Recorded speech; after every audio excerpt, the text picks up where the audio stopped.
దేవుని పరిశుద్ధ నామానికి మహిమ కలుగునుగాక. ప్రభువునందు మిక్కిలి ప్రియులారా, ప్రభు అయిన యేసుక్రీస్తు నామంలో అందరికీ కూడా హృదయపూర్వకమైన ప్రేమ వందనాలు. అలాగే విశ్వాస వాక్కు అనే ఆధ్యాత్మికమైన కార్యక్రమాన్ని వీక్షించుచున్నటువంటి ప్రియులైన మీకందరికీ కూడా హృదయపూర్వకమైన ప్రేమ వందనాలు. ఎలా ఉన్నారు? బాగున్నారా? మీరు బాగుండాలని తప్పక మా నిదిన ప్రార్థనలో మానక మరి మీ కొరకు ప్రార్థన చేయించు ఉన్నాము. ఇంకేమీ ఆలస్యం చేయకుండా మరి దేవుని వాక్య ధ్యానములోనికి మనం వెళ్ళబోతున్నాం. మీ బైబిల్ చేత పట్టుకుని శ్రద్ధగా కూర్చుని దేవుని మాట ఆలకించాలని ప్రభు పేరట మనవి చేస్తున్నాను. ఈరోజు ప్రసంగాంశము యేసే దేవుడని, బైబిల్లో రాయబడిన యేసే దేవుడు అని. కొంతమంది యేసు దేవుడు కాదని, అలాగా బైబిల్లో ఎక్కడా లేదు అని దుష్ప్రచారము చేసే, దుర్బోధ చేసే క్రీస్తు విరోధులు అనేక మంది ఈ లోకంలో ఉన్నారు.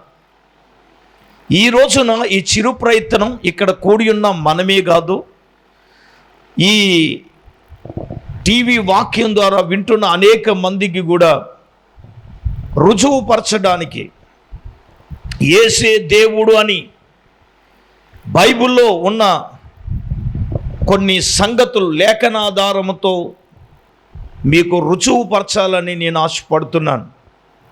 ఆయన త్రిత్వంలో కుమారుడు మాత్రమే దేవుడు కాదనేవాళ్ళు కొంతమంది ఆయన ప్రవక్త అని సంబోధించబడింది కాబట్టి ఆయన ప్రవక్త అని. ఏమండి, ఇలాగా ఎవరు నోటికి వచ్చినట్టు మాట్లాడేవాళ్ళు మాటలు మన యూట్యూబ్లో వందలాదిగా మనం వింటున్నాం. క్రీస్తు విరోధులు మాట్లాడే మాటలు, ఆ మాట్లాడినప్పుడు ఆ మాట్లాడినోడు మన పక్కన ఉంటే ఆడోళ్ళైన మీకు కత్తి పెట్టేసి వేసేయాలనిపిస్తుంది. కత్తున్నోడు పొడి చేయాలనిపిస్తుంది. కారణం ఏంటంటే ఒళ్ళు మండిపోయే గగర పొడిచే మాటలు మాట్లాడుతున్నాయి. పేతురు కత్తి తీసుకుని ఏ చేయలేదు, రక్తం వేసి మలుకు చెవి నరికేయలేదా? అలా అనిపిస్తుంది. మనకు ఎంతో కోపం, ఎంతో వేదన, ఎంతో బాధ ఉంటుంది.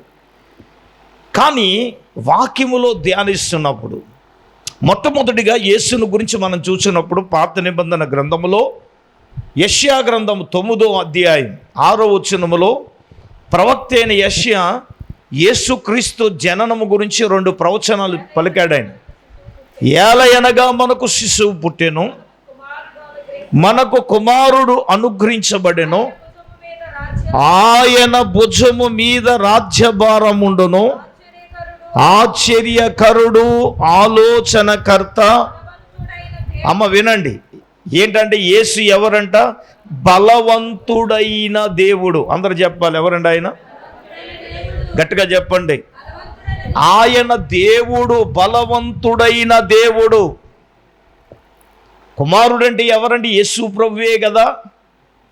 యేసు ఎవరు? యేసు దేవుడంటే ఇక్కడ ఏమంటున్నాడు? ఆయన బలవంతుడైన దేవుడు, ఆశ్చర్యకరుడు, ఆలోచనకర్త, బలవంతుడైన దేవుడు. ఎవరండి బలవంతుడైన దేవుడు? ఎవరిని గురించి ప్రవక్త మాట్లాడుతున్నాడు? నెంబర్ 1 ఆయన ఎవరంటే బలవంతుడైన దేవుడు. చెప్పండి. లేఖనాలలో ఆయన బలవంతుడైన దేవుడు అని రాయబడి ఉంది. ఇది ఎవరి గురించి అంటే కుమారుడు. ఎవర కుమారుడు? యేసు ప్రభువే కదా. ఆయన బలవంతుడైన దేవుడని తాను రుజువుపరుచుకున్నాడంటే ఆయన చేసిన బలమైన కార్యాలే ఆయన బలవంతుడు అని ఆయన ఏం చేసింది? రుజువుపరిచింది. దేవునికి స్తోత్రం. ఏ కార్యం అండి? బలమైన కార్యం. అందరూ చెప్పండి, ఏ కార్యం? బలమైన కార్యాలు చేయలేదా ఆయన అంటే? చేశాడు. తన బలాన్ని ప్రత్యక్షపరిచిన సందర్భాలు ఉన్నాయి. చాలా మందికి ఆయన దేవుడు కాడు. దేవుడు ఎందుకు కాడండి? బలవంతుడైన దేవుడే అని ప్రవక్త అయిన యెషయా క్రీస్తుకు పూర్వం కొన్ని వందల సంవత్సరాల క్రితమే ఆయన గురించి ఆయన ప్రవచించాడు అంటే ఆ ప్రవచనం యొక్క నెరవేర్పు యేసుక్రీస్తు యొక్క జననము ద్వారా 30 సంవత్సరాలు తల్లిదండ్రుల దగ్గర ఉన్నా కానీ 3.5 సంవత్సరాలు, ఎన్ని సంవత్సరాలు? 3.5 సంవత్సరాలలో ప్రపంచంలో దేవుడు అనేవాడు చెయ్యలేని కార్యాలు యేసు ప్రభువే చేశాడు కదా. చెప్పండి, చేయలేదా? రోగులను స్వస్థపరచలేదా? దెయ్యాలను వెలగొట్టలేదా? ఏ డాక్టర్లు బాగు చేయని రోగాన్ని బాగు చేయలేదా? కుంటు వాళ్ళని నడిపించలేదా? ఓచగాళ్ళ చేతులు గలవాన్ని ఆయన బాగు చేయలేదా? ఏమంటే చనిపోయిన వారిని సైతము కూడా లేపుటకు ఆయన శక్తిమంతుడు. హల్లెలూయా. అందుకే సామెతల గ్రంథంలో అంటాడు, నా విమోచకుడు ఎవరు తెలుసా? బలవంతుడు అన్నాడు. ఏమన్నాడు? సజీవుడు అన్నవాడు యోబు అన్నాడు. యోబు ఏమన్నాడు 19:25లో? అంటే నా విమోచకుడు సజీవుడు. అంటే సామెతల గ్రంథములో ఏమంటాడంటే నా విమోచకుడు బలవంతుడు అన్నాడు. సామెతల గ్రంథము 23:11 చదవండి. వారి విమోచకుడు బలవంతుడు, ఆయన వారి పక్షమున మీతో వ్యాధ్యమాడును. హల్లెలూయా. ఎవరండి విమోచకుడు? యేసయ్యే కదా. చెప్పండి, ఇప్పుడు ఆయన ఎవరండి? బలవంతుడగు దేవుడు. దేవునికి స్తోత్రం. ఎవరండి ఆయన? బలవంతుడగు దేవుడు. బలవంతుడగు దేవుడు ఎందుకయ్యాడు? చూడు, ఇదే మాట మనం ఇర్మియా గ్రంథము 50వ అధ్యాయం 34వ వచనంలో కూడా మనం చూసినప్పుడు వారి విమోచకుడు బలవంతుడు. హల్లెలూయా. ఎవరండి? 50:34. వారి విమోచకుడు ఎవరండి? బలవంతుడు. చెప్పండి, ఎవరండి ఆయన? బలవంతుడగు దేవుడు. విమోచకుడుగా ఈ లోకానికి వచ్చినవాడు ఆయన బలవంతుడైన దేవునిగా ఈ లోకములో తనను తాను ప్రత్యక్షపరుచుకున్న సందర్భాలు చాలా ఉన్నాయి. అయితే నా ప్రియమైన వాళ్ళరా, ఈ రాత్రికాల సమయంలో దేవుని వాక్యాన్ని బట్టి కొన్ని విషయాలు మనం ధ్యానించినప్పుడు, రెండవదిగా మనం చూసినప్పుడు అపోస్తుడైన పౌలు రోమీలకు రాసిన పత్రిక 9వ అధ్యాయం 5వ వచనం అండి. 5వ వచనం, పితరులు వీరు శరీరమును బట్టి క్రీస్తులో పుట్టెను.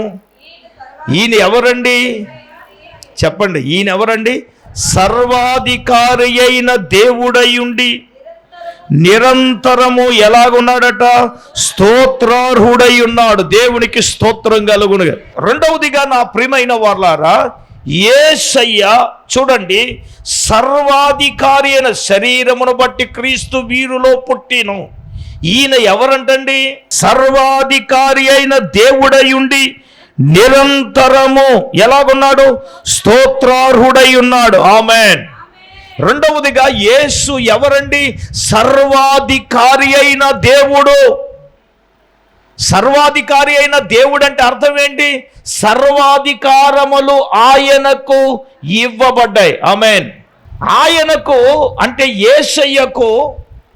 యేసయ్య ఎవరండి? సర్వాధికారం.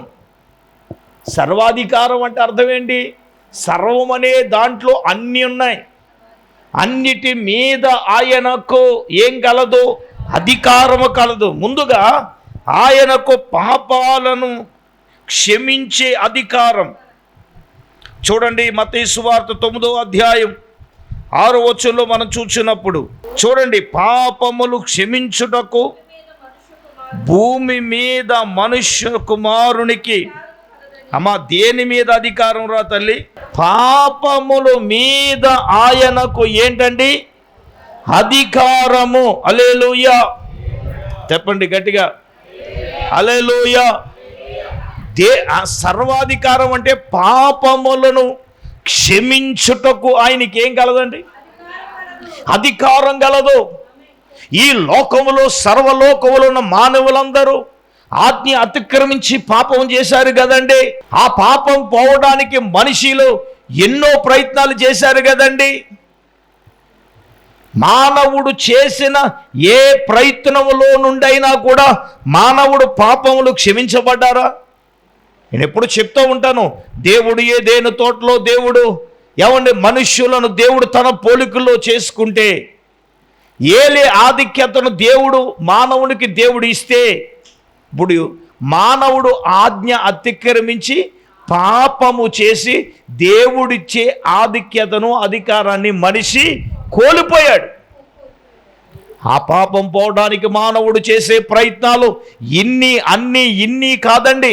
అయితే ప్రియులారా, మానవుడు చేసిన ఏ ప్రయత్నాలలో కూడా పాపము నుంచి విడుదల పొందలేదు కదా. ఎడ్లను అర్పించారు, కోళ్ళను అర్పించారు, అన్ని అర్పించారు. ఏమండి, ఏటి రక్తము ద్వారా మనుష్యుడు పాపము నుంచి ఏం పొందలేదు, విడుదల పొందలేదు. అయితే ప్రభు అయిన యేసుక్రీస్తు ఈ లోకములోనికి ఆయన సర్వాధికారి అయిన దేవుడు, సర్వమానవాళి కొరకు. అందుకే ఫిలిప్పీలకు రాసిన పత్రికలో మనం చూసినప్పుడు 2వ అధ్యాయం 5-6 వచనాలు చదవండి. అమ్మా, ఎవరండి యేసు ప్రభు? ఎవరి స్వరూపం అండి?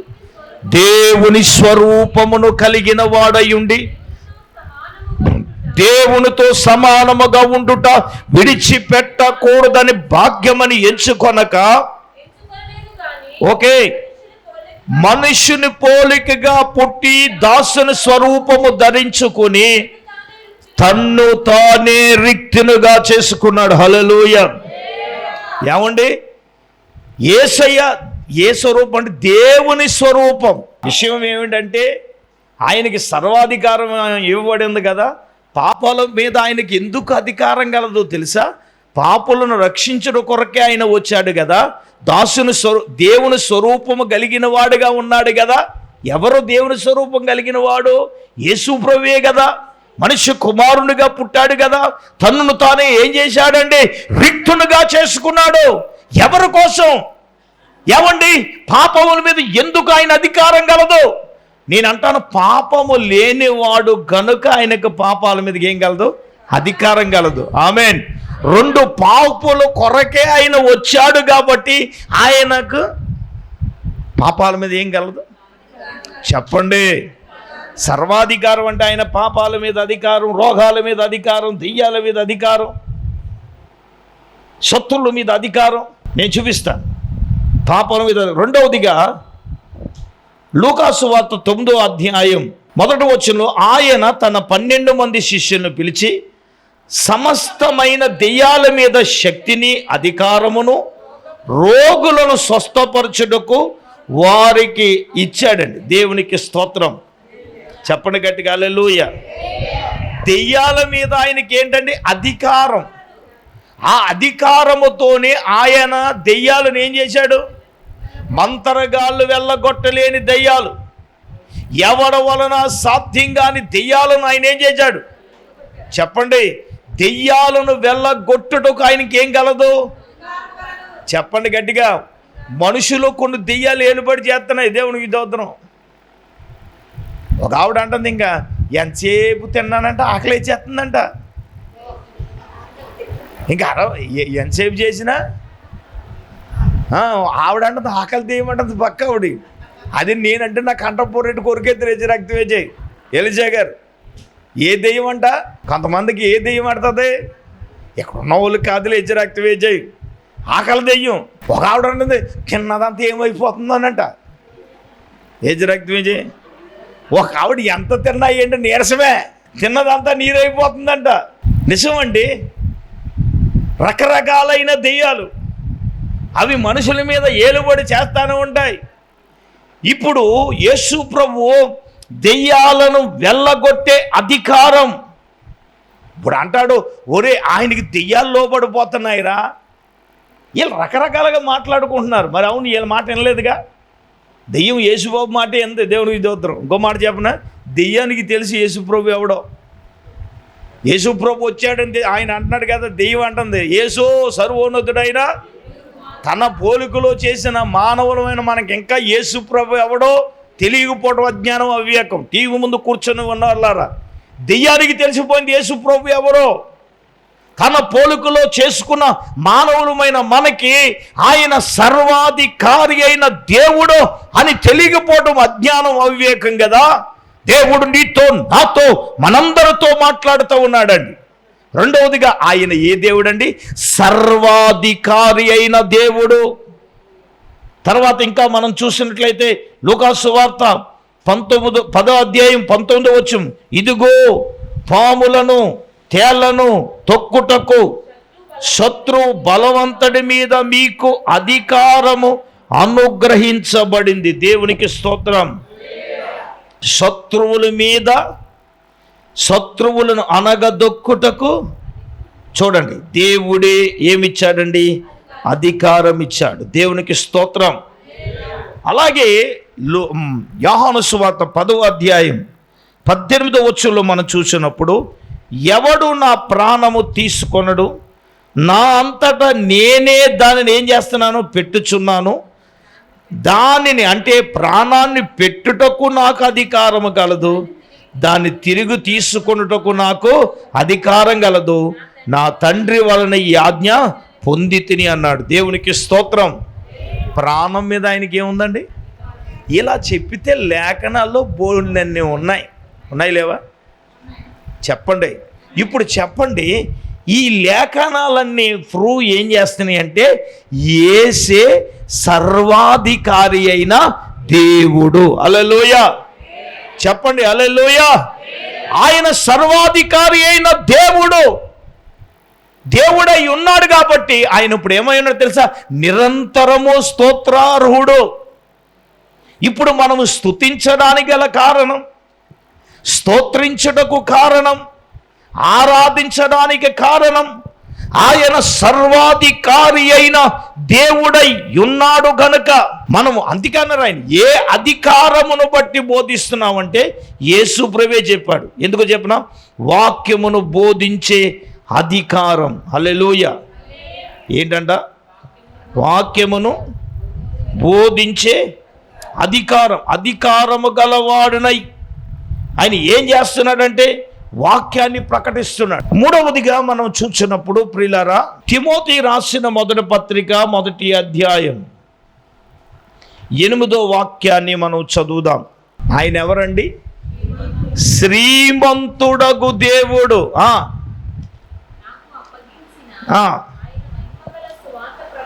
చాలండి, చాలు. ఆయన ఎవరండి? ఇక్కడ పౌలు చెప్తున్నాడు. ఆయన ఎవరు? శ్రీమంతుడా. యేసయ్య దైవజనుడు పాట రాసింది ఈ రిఫరెన్స్ను బేస్ చేసుకునే. శ్రీమంతుడు అనే మాట బైబిల్లో ఇక్కడ ఒక చోటనే రాయబడింది. హల్లెలూయా. శ్రీమంతుడగు అనే మాట ఇదే తిమోతి పత్రికలో 6వ అధ్యాయం 15వ వచనంలో కూడా మొదటి లైన్ ఉందో, చదవండి ఒకసారి. శ్రీమంతుడగు అద్వితీయుడునగు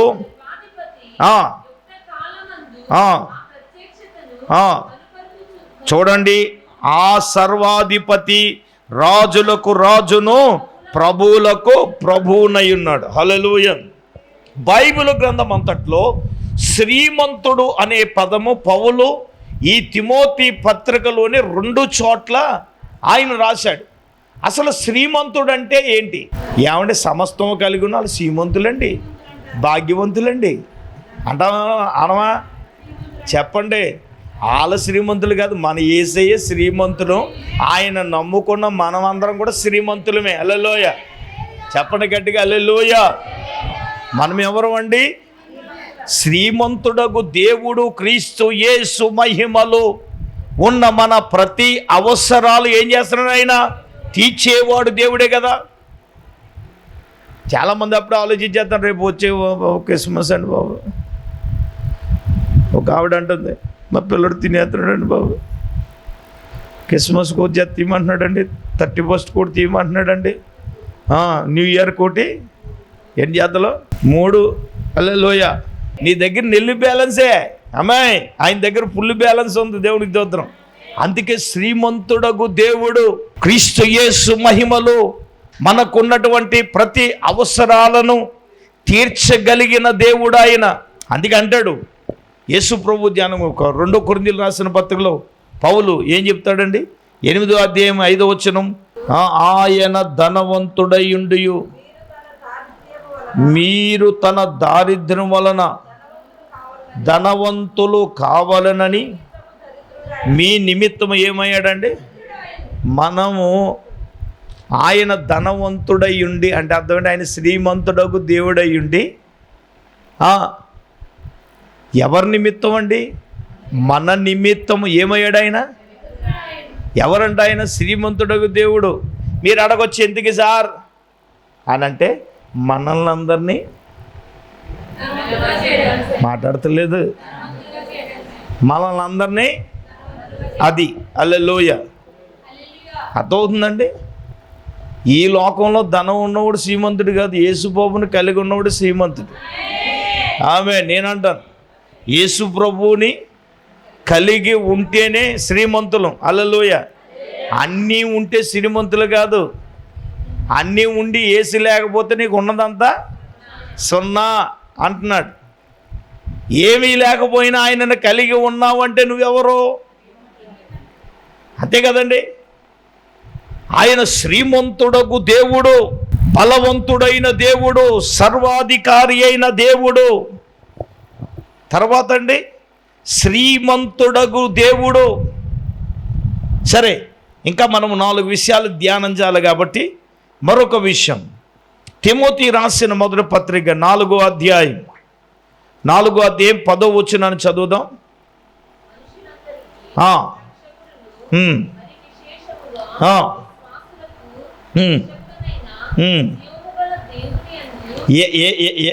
ఎవరమ్మా?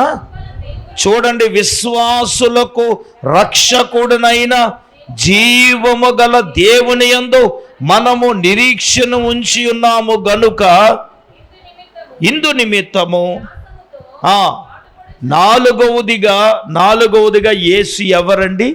జీవము కలిగిన దేవుడు. అందరూ చప్పట్లు కొట్టండి హల్లెలూయా. ఏమండి, ఎవరండి ఆయన? జీవము గల దేవుడు, అంటే సజీవుడైన దేవుడు. మనము ఆరాధించే దేవుడు ఎటువంటి వాడంటే జీవము గల దేవుడు. ఇప్పుడు ఇక్కడ పౌలు ఏం చెప్తున్నాడంటే, మన రక్షకుడైన, ఏమండి,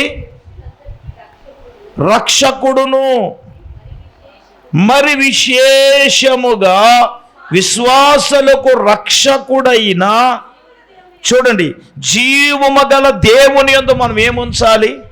ఇప్పుడు ఆయన ఎవరండి? రక్షకుడైన వాడు. అంటే రక్షకుడు ఎవరండి? యేసే. యేసే ఎవరండి అంటే జీవము కలిగిన దేవుడని మనం ఏం చేస్తున్నాం? నిరీక్షణ ఉంచుచున్నాం. హల్లెలూయా. అందుకే ఆయన అన్నాడు, ఇదిగో నేను మృతుడనైతేనే కానీ యుగ యుగములకు నేను ఎలాగున్నాను? సజీవుడనై ఉన్నాను, జీవము కలిగిన వాడిగా నేను ఉన్నాను. ఇదిగో నేను మృతుడనైతేనే కానీ ఇదిగో యుగ యుగములకు నేనెవరిని? సజీవుడిని. ఇందాక జ్ఞాపకం చేసుకున్నాం, యోబు గారు అన్నారు 19:25, నా విమోచకుడు ఎవరండి? సజీవుడు. ఎవరండి? జీవము కలిగిన దేవుడు యేసు ప్రభువు. ఒకడంటాడు మేకులు పీక్కోలేక చచ్చిపోయాడు అంటాడు. ఎంత వ్యంగ్యంగా మాట్లాడుతున్నాడండి అది. నేను అంటాను, ఆయన ఇప్పటికీ కూడా ఏమైనాడు? ఆయన సజీవుడు అనడానికి నా కళ్ళతో మేము ఆయన పుట్టిన స్థలం చూసాం, ఆయన సిలువ వేయబడిన ప్లేస్ చూసాం, సమాధి తెరవబడిన సమాధి నేటికి కూడా ఖాళీగా ఉంది.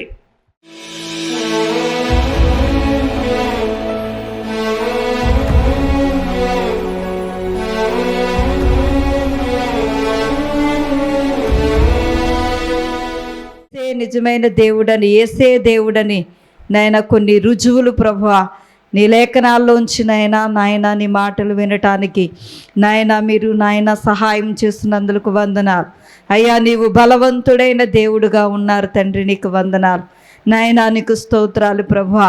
నీవు సర్వాధికారి అయిన దేవుడు అని నీవు శ్రీమంతుడు అని ప్రభువా, నీకు వందనాలు తండ్రి. నీవు మహాదేవుడు అని అయ్యా, నీకు స్తోత్రాలు తండ్రి. స్తోత్రములు ప్రభువా. అయ్యా 7 విషయాలు ఈ రాత్రి మీరు మాతో మాట్లాడారు తండ్రి. నీకు వందనాలు నాయనా. అయ్యా నాయనా, మహాదేవుడుగా ఉన్నావు ప్రభువా. నీవు సర్వాధికారివైన దేవుడుగా ఉన్నావు తండ్రి. అయ్యా పాపములు క్షమించడానికి, దెయ్యములు వెళ్ళగొట్టడానికి అయ్యా నీకు సమస్తము నాయన అధికారం ఇవ్వబడింది నాయన. నీవు సర్వాధికారివైన దేవుడు ప్రభువా. నీకు వందనాలు తండ్రి. నీవే నిజమైన దేవుడు ప్రభువా. నీకు స్తోత్రాలు అయ్యా నాయన. నీవు శ్రీమంతుడు తండ్రి. నీకు వందనాలు నాయన. అయ్యా నాయన, నీవు మహాదేవుడు ప్రభువా. నీకు స్తోత్రాలు తండ్రి. ఆదియు అంతమైన దేవుడు నాయన, అల్ఫా ఒమేగా నీవే నాయన. నీకు స్తోత్రాలు అయ్యా నా తండ్రి. నాయన రుజువులు ప్రభువా నీ గ్రంథములోంచి నాయన అనేక విషయాలు మీరు ఈ రాత్రి మీరు మాతో మాట్లాడారు తండ్రి. నీకు వందనాలు ప్రభువా. అయ్యా నిజ దేవుడు ప్రభువా, నిజమైన దేవుడు నీవే తండ్రి.